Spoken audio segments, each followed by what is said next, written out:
Assalamualaikum warahmatullahi wabarakatuh. Bismillahirrahmanirrahim. Alhamdulillahirabbil alamin. Shalatu wassalamu ala asrofil anbiya'i wal mursalin wa ala alihi wa sahbihi wa barik wa sallim ajma'in. Asyhadu an la ilaha illallah wahdahu la syarikalah wa asyhadu anna Muhammadan abduhu wa rasuluh. Bapak Ibu, saudara-saudari sekalian, jemaah salat maghrib Masjid Ar-Ridha kaum muslimin rahimani wa rahimakumullah jami'an. Senantiasa lagi dan lagi kita bersyukur kepada Allah. Allah telah memudahkan kita hingga kita sama-sama duduk berhadir di rumahnya yang mulia, di dalam suasana yang mulia, yakni majelis ilmu. Mudah-mudahan Allah senantiasa menambahkan ilmu kepada kita dan memudahkan kita untuk mengamalkan apa-apa yang kita pahami. Bapak Ibu, saudara-saudari sekalian, kita pada malam ini memanfaatkan momen Desember, kita akan berbicara tentang toleransi di dalam Islam. Jadi Islam itu bukan intoleransi. Jadi harus dipahami bahwa Islam itu bukan anti toleransi tidak. Akan tetapi toleransi di dalam Islam itu ada batasan-batasannya. Jadi ada batasan-batasannya. Makanya apa yang disebutkan oleh Majelis Ulama Indonesia di Jawa Timur itu, meskipun ini mengundang kontroversi daripada daripada para ulama-ulama di sana, bahwa mereka memutuskan bahwa umat Islam itu tidak boleh mengucapkan salam itu lintas agama. Jadi maksudnya ketika ada sebuah pertemuan, ketika dihadiri baik muslim maupun non muslim, apalagi misalnya seorang pejabat, dia setelah mengucapkan salam, mengucapkan simbol-simbol agama di luar Islam, apa misalnya om, santi, om, segala macam, maka ini perkara-perkara yang disepakati oleh Majelis Ulama Jawa Timur, ini adalah perkara yang dilarang. Jadi maksudnya Islam itu bukan anti toleransi, akan tetapi toleransi di dalam Islam itu ada batasannya. Memang meskipun orang memandang, orang menganggap, oh itu biasa-biasa aja, itu sekedar ucapan-ucapan aja biasa. Akan tetapi dalam Islam ini bermakna sebuah akidah. Jadi ada batasan-batasan keyakinan di dalam Islam. Jadi kita tidak boleh sembarangan, apalagi kita tidak boleh mengatakan sesuatu yang kita tidak memiliki dasar ilmunya. Adallu huwa adallu wa adallu. Jadi dia sesat dan menyesatkan orang lain. Jadi ini yang dimaksud toleransi di dalam Islam itu ada batasan-batasannya. Dan Islam itu sendiri terbangun di atas rasa toleransi dan menghilangkan kesusahan. Nabi SAW beliau pernah bersabda dalam riwayat daripada Imam Ahmad, hadis nomor juz 5 hadis nomor 266, bahwasanya dari Abu Umamah Nabi SAW bersabda, bu'istu bil hanifiyah as-samhah. Jadi aku diutus dalam membawa agama yang hanifiyah, yakni agama yang lurus, kata Rasulullah SAW, dan as-samhah. Jadi as-samhah itu bermakna toleransi. Jadi Islam itu sangat toleran dengan di luar daripada Islam. Bagaimana Rasulullah SAW ketika beliau berada di Madinah, ketika hijrah di Madinah, yang dilakukan oleh Rasulullah SAW adalah adanya perjanjian kerjasama, toleransi dengan orang-orang Yahudi. Adanya kerjasama, kalau ada musuh yang menyerang Madinah, maka kita sama-sama saling membantu, yakni kita lawan. Kemudian sama-sama saling menghargai atas ibadah masing-masing. Jadi Rasul tidak memaksakan, meskipun beliau adalah merupakan pemimpin di Madinah pada saat itu. Bahkan beliau adalah seorang nabi utusan Allah Subhanahu wa taala. Namun Rasul tidak memaksakan diri beliau, ini aku sudah berkuasa di Madinah ini, ikam semuaan harus masuk Islam, tidak. Tapi Rasul saling menjaga, saling menghormati, saling menghargai.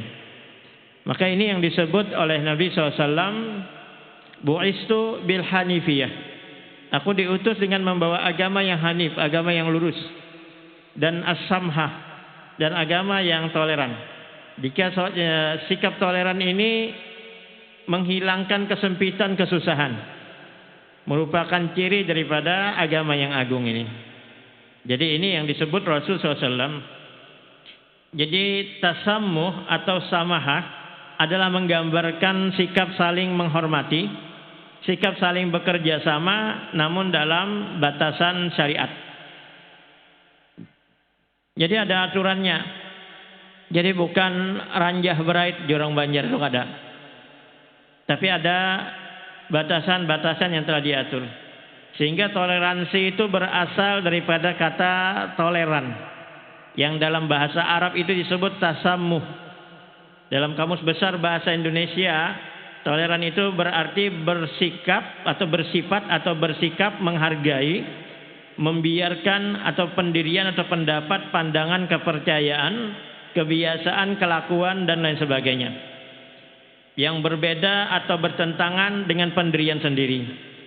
Toleran itu berarti sikap atau sifat atau sikap toleran, yakni berarti mendiamkan atau membiarkan. Jadi ini yang disebut dalam kamus bahasa Indonesia. Sehingga kalau kita lihat ada dua rincian dalam hal ini.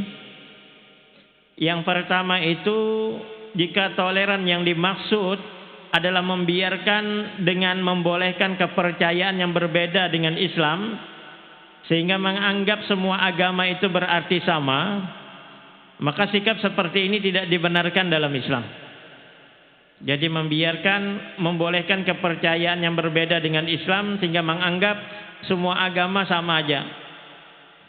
Seperti paham daripada orang-orang Zil yang mengatakan setiap agama itu menganjurkan kebaikan dan setiap kebaikan itu semuanya akan masuk ke dalam surga. Jadi ini karena baik semua, karena dia mengajarkan kebaikan, maka baik apapun agamanya dia akan masuk ke dalam surga. Nah, ini mengaburkan nilai-nilai kebenaran di dalam Islam. Jadi ini harus dipahami. Jangan sampai mengaburkan nilai-nilai agama Islam sehingga orang yang apalagi yang awam di dalam masalah agama ini akan terpengaruh dengan ucapan seperti itu. Akan terpengaruh dengan perkataan-perkataan seperti itu. Islam itu agama yang sempurna dan itu harus diyakini oleh setiap muslim. Dan harus umat Islam meyakini. Dan Islam juga agama yang diridhoi oleh Allah Subhanahu wa taala. Satu-satunya agama yang diridhoi oleh Allah itu adalah Islam. Dan ini juga harus dipahami oleh setiap muslim. Setiap agama mungkin ia mengklaim bahwa merekalah yang paling benar. Namun karena berdasarkan wahyu daripada Allah, dengan adanya realita ragam agama, sehingga yang di sisi Allah itu hanyalah satu, yakni Islam. Inna dina indallahil Islam. Ini harus dipahami oleh umat Islam sendiri. Bagaimana Allah jelaskan di dalam surah Ali Imran ayat 19. Sesungguhnya agama yang diterima oleh Allah itu hanyalah Islam. Dan di lain ayat surah Ali Imran ayat 85, Allah menjelaskan komitmen daripada seorang muslim, orang beriman itu yang harus diyakini oleh masing-masing individu. Wa may yabtaghi ghairal islami dinan fala yuqbalu minhu wa huwa fil akhirati minal khasirin. Barang siapa yang mencari agama selain Islam, maka sekali-kali tidak akan diterima agama itu daripadanya. Dan dia di akhirat termasuk orang-orang yang merugi. Jadi siapa mencari agama selain daripada Islam, maka tidak diterima apapun yang dia lakukan, dan dia di akhirat itu sebagai seorang yang merugi. Maka ini poin yang pertama yang harus kita pegang di dalam bertoleransi. Jika toleransi yang dimaksud adalah membiarkan dengan membolehkan kepercayaan yang berbeda dengan Islam, sehingga menganggap semua agama berarti sama, maka sikap seperti ini tidak dibenarkan. Sama aja ya, baik jiwanya. Nah, ini yang pertama. Kemudian yang kedua, poin yang kedua yang harus kita pegang, jika toleransi yang dimaksud itu adalah membiarkan dengan tidak mendukung kepercayaan, ibadah atau perayaan non-muslim, maka sikap atau sifat seperti ini termasuk pengamalan yang benar di dalam Islam. Jadi masing-masing aja. Apa yang kita yakini dengan agama kita, kita ambil dengan apa yang kita yakini. Apa yang mereka yakini dengan agama mereka, silakan. Jadi itu ada batasan-batasan.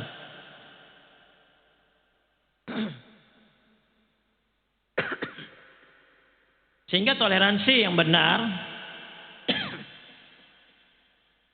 itu bukan berarti mendukung. Jadi toleransi yang benar itu bukan mendukung ajaran non-muslim. Akan tetapi membiarkan, yakni tidak ikut campur pada ritual keagamaan mereka. Karena batasan agama mengajarkan lakum dinukum waliyadin. Bagi kalian agama kalian, bagiku agamaku. Jadi tidak boleh kita saling membaur atau yang disebut dengan istilah sinkritisme, mencampur baurkan. Maka ini tidak boleh. Karena ada batasan-batasan di dalam Islam. Dan seorang muslim tetap harus meyakini bahwa Islam itu yang paling benar. Dan ini harus mempunyai prinsip al-bara, yakni berlepas diri daripada ritual keagamaan non-muslim. Al-wala wal-bara. Jadi ada sikap loyal di dalam agama. Kemudian al-bara, yakni berlepas diri dengan apa-apa yang dilakukan di luar daripada ibadah aturan daripada agama lain. Jadi itu yang harus, poin yang harus diyakini oleh seorang muslim. Jadi ini poin yang kedua.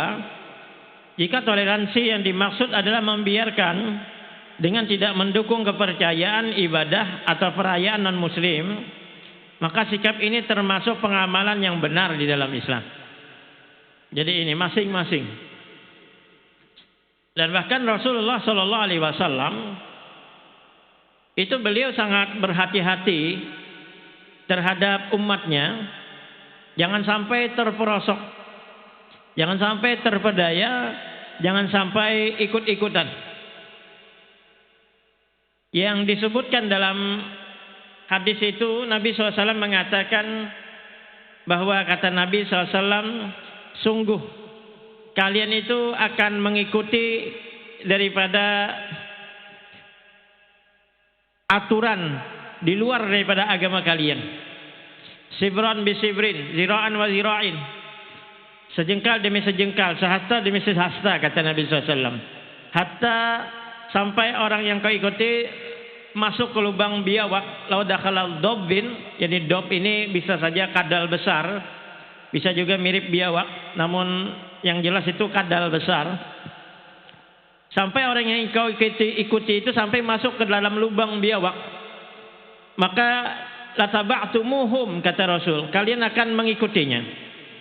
Sehingga kata sahabat, paman ya Rasul, siapa yang kau maksud itu? Al-Yahuda wan Nasara. Apakah yang kau maksud itu orang Yahudi dan orang Nasrani, wahai Rasul? Kata Nabi SAW, paman. Siapa lagi, kata Rasul SAW. Nah, ini dijelaskan Rasulullah SAW sangat mengkhawatirkan kondisi daripada kaum muslimin. Jangan sampai ikut-ikut terbawa dengan aturan-aturan daripada di luar daripada aturan daripada agamanya. Sehingga ini kita lihat, apalagi perayaan tahun baru, itu yang meramaikan di jalan-jalan di tempat kita ini kaum muslimin. Yang berjejal-jejal di jalan itu kaum muslimin. Jadi ini yang sangat prihatin kita. Padahal ini adalah permasalahan prinsip di dalam agama kita. Jadi tidak boleh kita ikut-ikutan. Yang berjual mercun, berjual trompet orang Islam, namun menukari juga orang Islam juga. Ini aneh bin ajaibnya di tempat kita ini. Ya. Ini yang dijelaskan bagaimana Rasul sangat berhati-hati. Bahkan dalam sebuah riwayat, ada salah seorang sahabat itu bernazar menyembelih unta di suatu tempat yang bernama Buanah. yakni di daerah pinggiran daripada Mekah. Maka kata Nabi SAW kepada sahabat ini, apakah di sana ada upacara daripada perayaan daripada mereka, yakni orang-orang di luar agama kita, mereka pernah merayakan perayaan di tempat yang bernama Buanah itu? Kata sahabat, tidak wahai Rasul SAW. Kemudian kata Rasul SAW, apakah mereka pernah mempersembahkan sesuatu di perayaan itu, yakni yang bernama Buanah itu?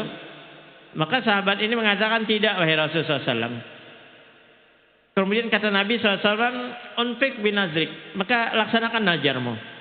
Nah, ini menandakan Rasulullah SAW itu sangat berhati-hati, mawas diri, apa istilah orang itu, waspadalah mungkin seperti itu. Jadi sangat berhati-hati terhadap aturan di luar daripada aturan Islam. Sehingga ada riwayat yang sahih yang menceritakan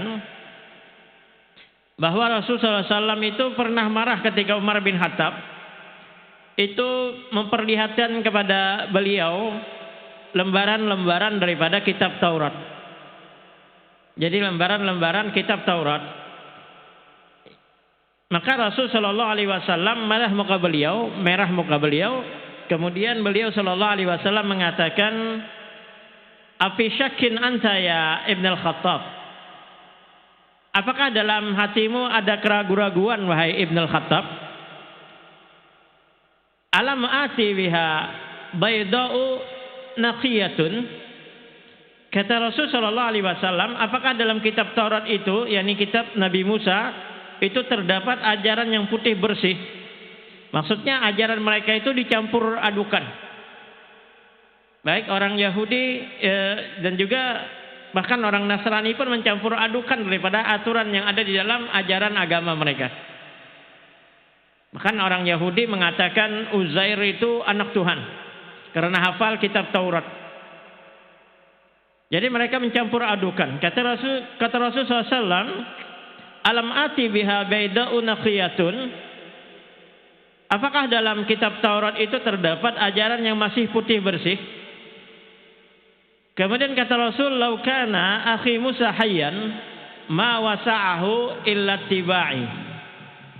Seandainya Musa itu, saudaraku Musa itu masih hidup, kata Rasul, namun mereka tetap dengan ajaran yang mereka bawa dulu, yang ia bawa dulu, maka dia harus mengikuti aku, kata Rasul. Maksudnya kalau dia tidak mengikuti aku, dia akan tersesat.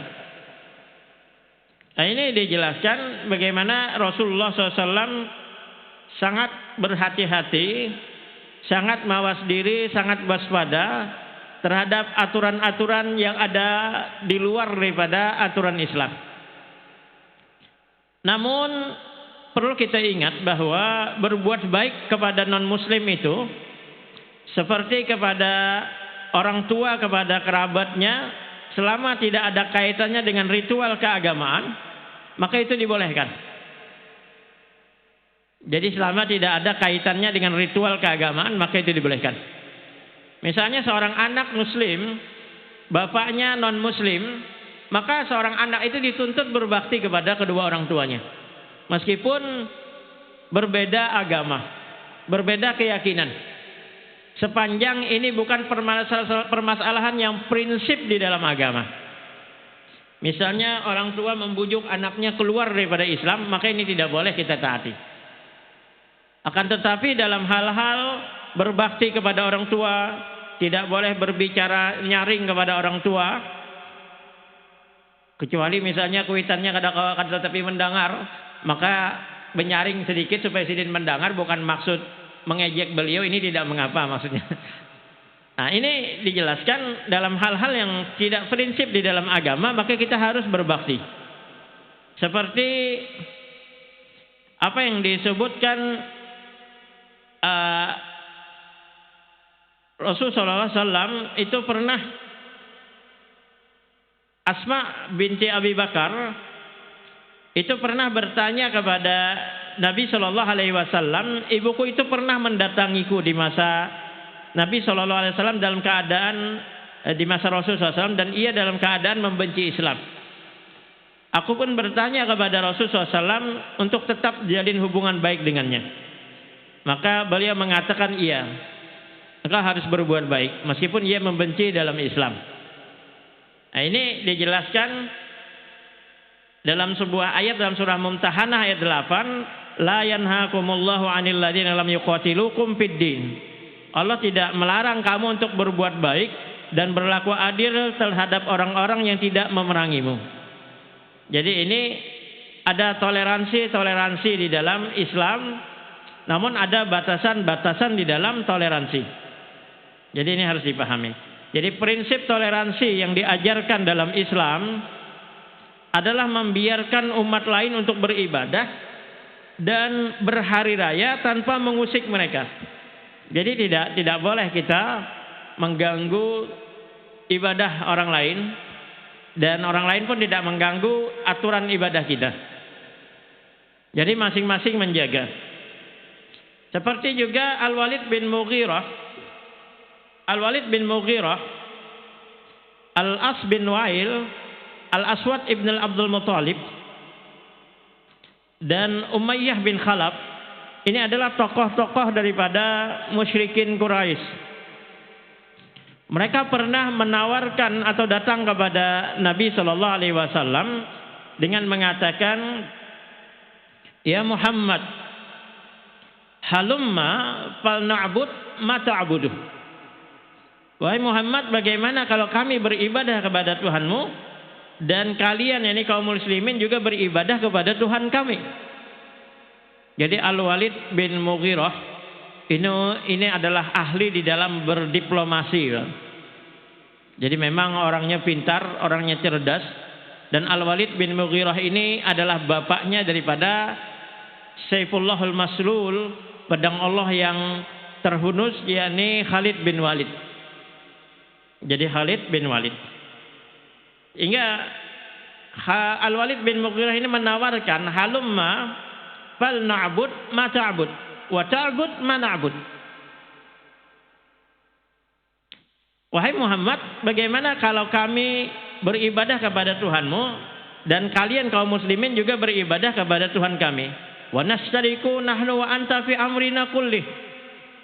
Kita bertoleransi segala permasalahan agama kita. Jadi permasalahan agama kita. Fa in kana allazi ji'ta bihi khairan mimma bi aidina kunna qad syarakna kafihi.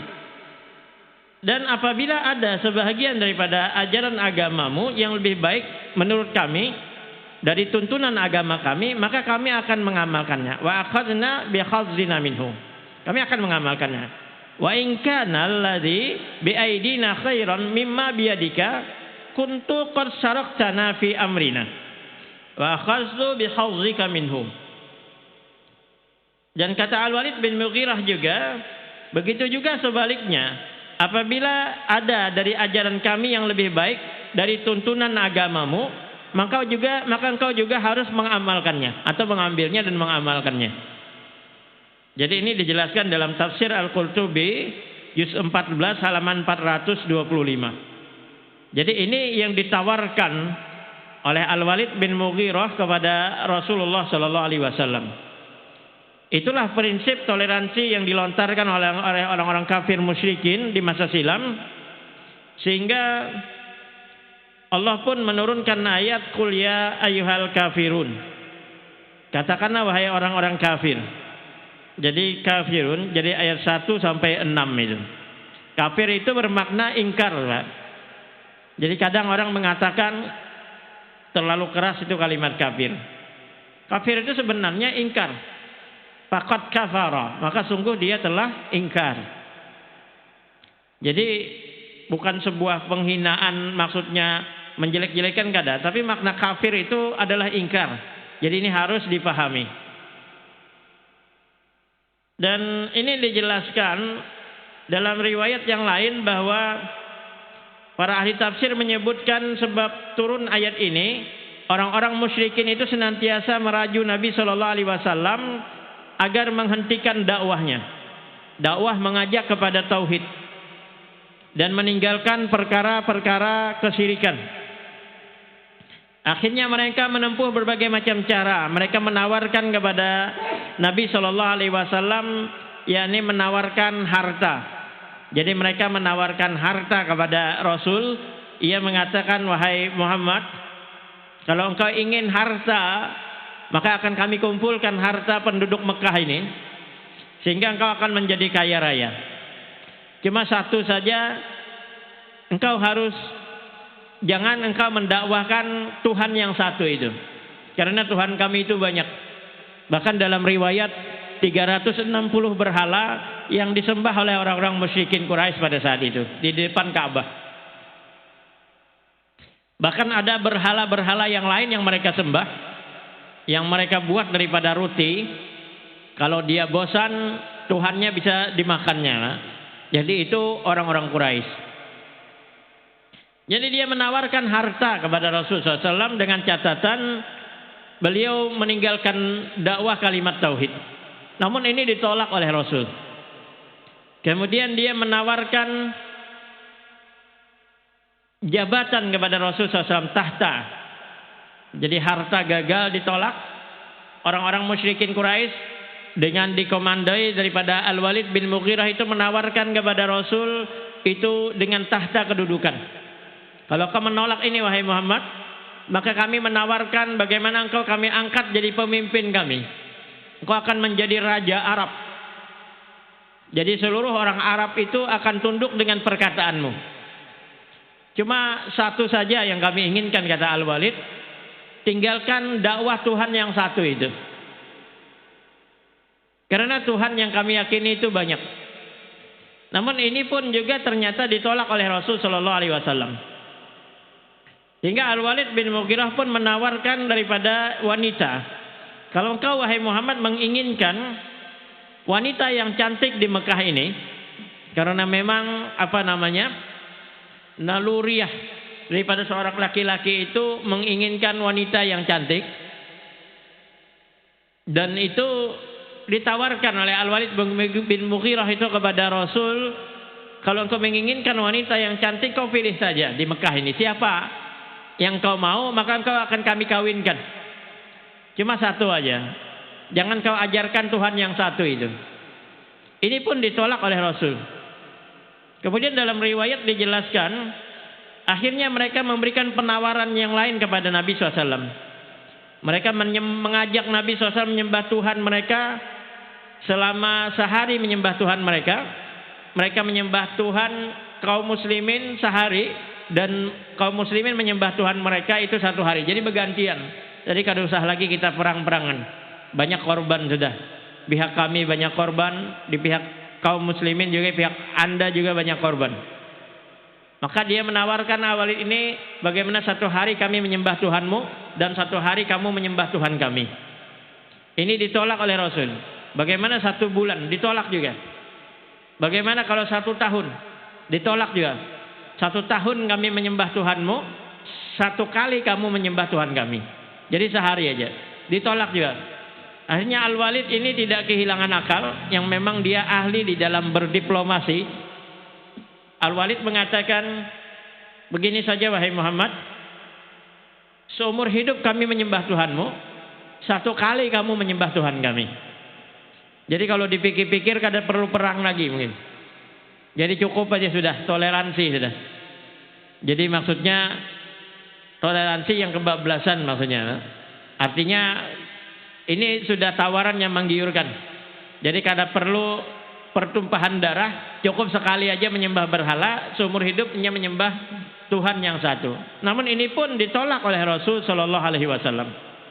Sehingga dalam riwayat itu Allah menurunkan surah Al-Kafirun ayat 1 sampai 6, Qul ya ayyuhal kafirun. Katakanlah wahai Muhammad kepada orang-orang kafir, la a'budu ma ta'budun. Aku tidak menyembah apa yang kamu sembah. Wala antum a'biduna ma'abud, dan kamu bukan penyembah Tuhan yang kami sembah.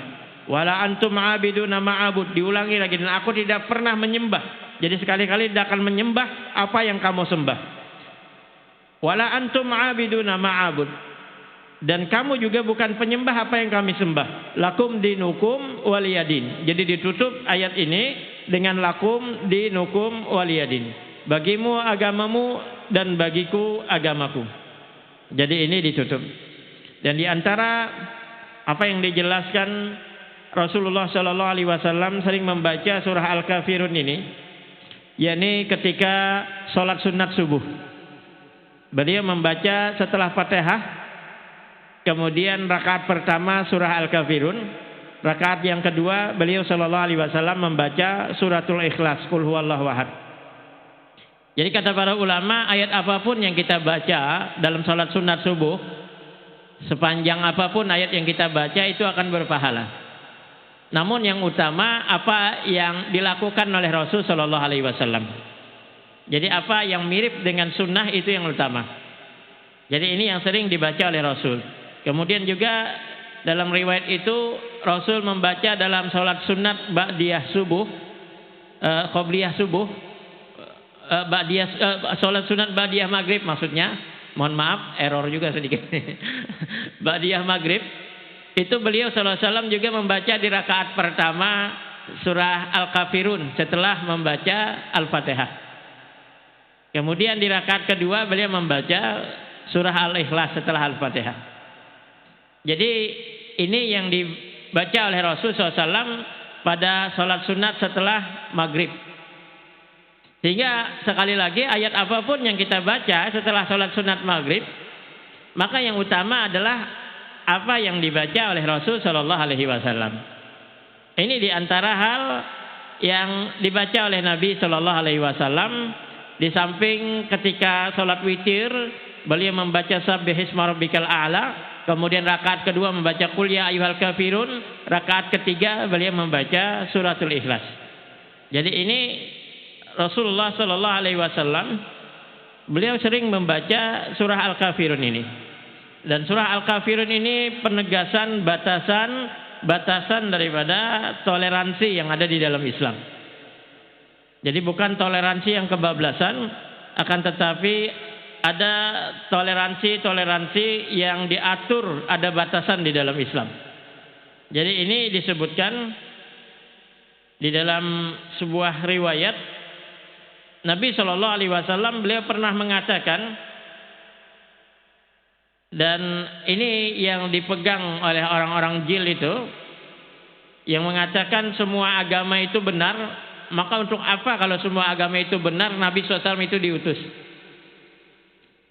Dan untuk apa Nabi SAW beliau berdakwah itu sampai gigi beliau patah, sampai dahi beliau berdarah di Taif itu dalam perang Uhud, beliau dilemparkan kena lempingan besi sehingga pipi beliau itu berdarah. Jadi untuk apa beliau bersusah-susah kalau semua agama itu benar?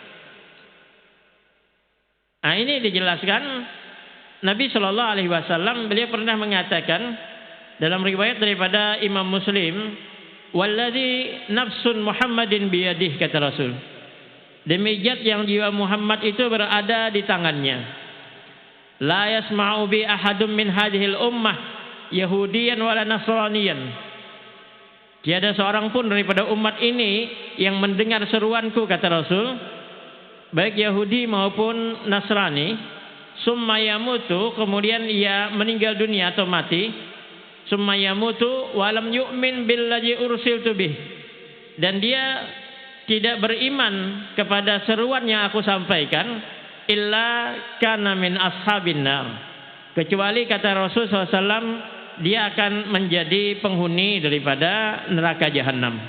Jadi ini maksudnya, kalau semua agama itu benar, buat apa Allah mengutus Nabi SAW? Buat apa Rasulullah SAW itu bersusah-susah untuk berdakwah? Sampai nyawa beliau itu terancam, sampai beliau itu terusir dari Mekah, sampai beliau itu diembargo ekonomi bersama sahabat di Syekh Abdul Muthalib itu selama 3 tahun. Tidak boleh mengadakan transaksi dagang dengan kaum muslimin. Jadi ini risiko daripada dakwah, Pak. Jadi perlu diingat dalam berdakwah itu, ada orang yang suka, ada juga orang yang tidak suka dalam dakwah. Jadi itu memang romantikanya dakwah, Pak. Jadi romantikanya dakwah, ketika kita mengajak kepada kebaikan, maka itu konsekuensinya kita akan berhadapan dengan berbagai macam tipe manusia. Ada orang senang, ada orang tidak senang. Jadi seperti itu. Dan begitu juga Rasulullah SAW. Apalagi beliau SAW ujiannya paling berat.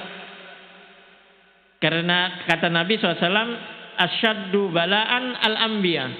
Ujian paling berat itu adalah para nabi. Jadi dakwah para nabi. Summal amsal fal amsal. Kemudian setelahnya dan setelahnya. Jadi ini Rasul Shallallahu Alaihi Wasallam. Jadi sekali lagi ada batasan di dalam toleransi. Sehingga dijelaskan ketika Ibunda Sa'ad bin Abi Waqqas itu pernah bersumpah tidak makan dan minum ketika mengetahui anaknya itu masuk Islam. Hingga 3 hari lamanya Ibunda Sa'ad tidak mau makan dan tidak mau minum, supaya anaknya itu melihat maras juga orang Banjar. Kuitan nggak ada makan, nggak ada minum. Kalau anaknya ini mau kembali kepada ajaran nenek moyangnya menyembah berhala. Maka beliau saat ini membujuk ibunya untuk makan yang ia siapkan. Namun ibunya menolak. Hingga dengan lembut saat mencium kening daripada ibunya, dan saat mengatakan, wahai ibu, demi Allah, kata Sa'ad, ini maksudnya batasan toleransi. Kita berbakti dengan orang tua kita itu dianjurkan di dalam Islam. Bahkan kita harus berbakti. Namun ada batasan-batasan sepanjang hal itu tidak mengajak kepada perkara-perkara kesyirikan atau kemaksiatan. Sehingga saat mengatakan, demi Allah wahai ibu, seandainya engkau memiliki 70 nyawa, dan nyawa itu keluar satu persatu, dan itu aku melihat bagaimana susahnya engkau meregang nyawa, satu persatu nyawa itu keluar daripada dalam dirimu, maka kata Sa'ad, ketahuilah wahai ibu, aku tidak akan meninggalkan Islam. Hingga turunlah ayat Al-Quran surah Luqman itu ayat 15 itu dijelaskan, wa in jahadaka ala an tusyrika bima laysa laka bi ilmun fala tuti'huma wa sahibuhuma fid dunya ma'rufa. Dan jika keduanya memaksamu untuk mempersekutukannya dengan aku sesuatu yang tidak ada pengetahuan tentang itu, maka janganlah kamu mengikuti keduanya, dan pergaulilah keduanya di dunia ini dengan cara yang baik. Maksudnya berbaktilah kepada keduanya, ibu bapakmu itu dengan cara yang baik, meskipun dia adalah seorang non muslim. Jadi ini bagaimana Islam itu sangat menghargai, Islam itu sangat toleran. Akan tetapi ketika berurusan dengan permasalahan akidah atau sebuah keyakinan, maka ada batasan-batasan tertentu yang diatur di dalam Islam. Dan bahkan di dalam sebuah riwayat, Nabi SAW, beliau pada tahun ke-7 Hijriah, beliau SAW itu menikahi Sofiyah binti Huyai, putri daripada salah satu kepala suku daripada Yahudi Bani Quraizah, yang bernama Huyai bin Akhtab. Jadi Huyai bin Akhtab. Dan ini dijelaskan ketika terjadi perang Khaybar itu. Itu lama mengepung daripada orang Yahudi itu, sampai dalam riwayat itu kalau tidak salah 44 hari lamanya. Jadi kaum muslimin mengepung benteng pertahanan Yahudi Khaybar itu, sangat kokoh sekali. Dan dijelaskan bahwa Rasulullah SAW ketika itu menawan daripada kepala suku, putri daripada kepala suku daripada suku Yahudi Bani Quraidah. Dan Rasulullah SAW tahu ini adalah anak daripada Huyai bin Akhtab.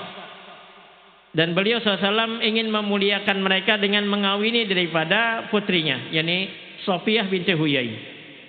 Sofiyah masuk Islam dan bahkan kemudian mendapatkan gelar yang mulia, yakni Ummul Mukminin, ibunya daripada orang-orang beriman. Sehingga bagaimana seorang ibu kaum muslimin, sahabat pun sangat berhati-hati berbicara kepada Sofiyah, sebagaimana mereka berhati-hati berbicara kepada ibu mereka. Jadi Ummul Mukminin. Namun orang tuanya itu masih tetap dalam agama Yahudi, yakni Huyai bin Akhtab itu. Bahkan sampai meninggal dunia masih belum masuk Islam. Rasul mendakwahi, namun ia tidak masuk Islam. Jadi bagaimana Rasulullah SAW sangat toleransi kepada mertua beliau, namun beliau tidak memaksakan untuk masuk ke dalam Islam. Padahal beliau memiliki kemampuan pada saat itu. Beliau bisa memaksa daripada Huyai bin Akhtab itu mertuanya untuk masuk Islam. Namun Rasul SAW tidak memaksanya. Sehingga sampai ia meninggal dunia, ia belum masuk Islam. Mungkin bagi sementara umat Islam, ini informasi seperti ini juga sangat mengejutkan, kenapa mertua kada masuk Islam. Jadi seperti itu kan. Namun inilah bagaimana tolerannya Nabi Shallallahu Alaihi Wasallam. Beliau tidak memaksakan mertuanya itu untuk masuk Islam. Dan dapat dibayangkan betapa tolerannya sikap Nabi Shallallahu Alaihi Wasallam yang tetap menjalin hubungan kekeluargaan melalui perkawinan, meskipun keluarga besar istri itu masih tetap memeluk daripada agama Yahudi. Jadi ini batasan-batasan toleransi yang diatur di dalam Islam itu. Jadi ada batasan-batasannya. Sehingga ini yang disebutkan oleh Rasulullah SAW. Sehingga pernah juga terjadi ketika orang Yahudi itu pura-pura bersin di hadapan Nabi SAW. Wahin orang Banjar. Karena dalam Islam itu apabila mendengar orang bersin dia mengucapkan alhamdulillah, maka kita mengucapkan yarhamukallah. Maka ketika orang Yahudi ini pura-pura bersin di hadapan Nabi SAW dan dia mengucapkan alhamdulillah, namun Rasul SAW tidak mengucapkan yarhamukallah, semoga Allah merahmatimu, akan tetapi Nabi SAW mengatakan yahdikumullah, semoga engkau mendapatkan hidayah. Adapun rahmat kasih sayang ini teruntuk kepada kaum muslimin. Jadi teruntuk kepada kaum muslimin. Akan tetapi kita boleh mendoakan mereka dengan mendoakan semoga mendapatkan hidayah. Seperti Rasulullah SAW mengajarkan yahdikumullah. Jadi semoga engkau mendapatkan hidayah daripada Allah Subhanahu wa taala. Jadi ini batasan-batasannya, yakni menjaga hubungan baik dengan non muslim. Jadi menjaga hubungan baik dalam perkara-perkara muamalah, bahkan kita harus menunjukkan bagaimana pribadi seorang muslim di dalam bermuamalah dengan non muslim. Jangan sampai justru bermuamalah kita dengan non muslim merusak, Pak. Mungkin kita menipunya, membungulinya. Nah, ini akan merusak citra Islam karena umat Islam sendiri yang merusak. Makanya sekali lagi ulun sangat riskan juga melihat, apalagi dalam bulan Ramadan, terkadang orang-orang non muslim itu menjaga tidak mungkin berokok di pinggir jalan, tidak minum-minum di jalan, menghormati orang yang berpuasa, tapi justru orang Islam yang berokok lipu-lipu seperti di tengah jalan, di tengah-tengah orang yang berpuasa kaum muslimin. Jadi ini maksudnya kita harus tunjukkan bagaimana pribadi Islam, apalagi dalam bermuamalah kita tunjukkan bagaimana cara bermuamalah dalam Islam. Menjaga betul-betul kita menjaga hubungan baik, menjaga janji, dan ketika berutang membayar tepat pada waktu dan lain sebagainya. Jadi ini Bapak Ibu saudara sekalian mungkin sekelumit daripada hal yang berkenaan dengan toleransi di dalam Islam. Namun pada intinya bahwa toleransi itu, Islam itu sangat toleransi, agama yang toleransi, akan tetapi ada batasan-batasan yang diatur bagaimana cara bertoleransi itu. Wallahu a'lam bishawab. Mungkin ini saja yang bisa ulun sampaikan. Subhanakallahumma wa bihamdika asyhadu an la ilaha illa anta astaghfiruka wa atubu ilaik. Assalamualaikum warahmatullahi wabarakatuh.